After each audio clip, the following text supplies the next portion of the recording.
story won't be a surprise to anyone given the images that we've been looking at over the last few weeks, those pictures of loaves of bread and lots of fish.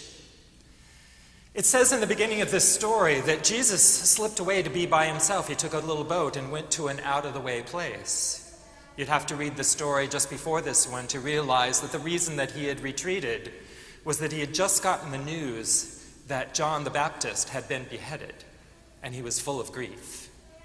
And so he had tried to get away. And yet people heard that he was in the area, and they had heard about how he could heal people and the words that he preached.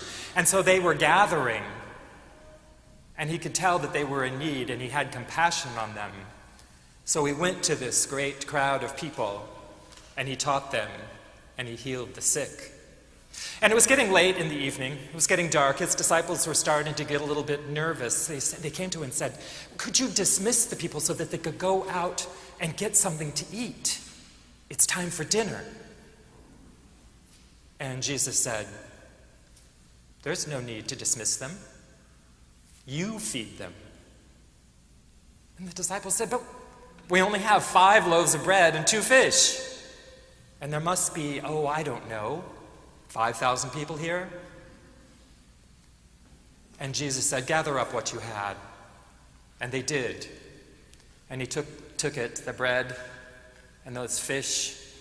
He could hold it in a couple of hands, and he lifted them up, and he blessed them in God's name. And he gave them back to the disciples to feed the people. And so the disciples went out with what they had, and they began to feed the people.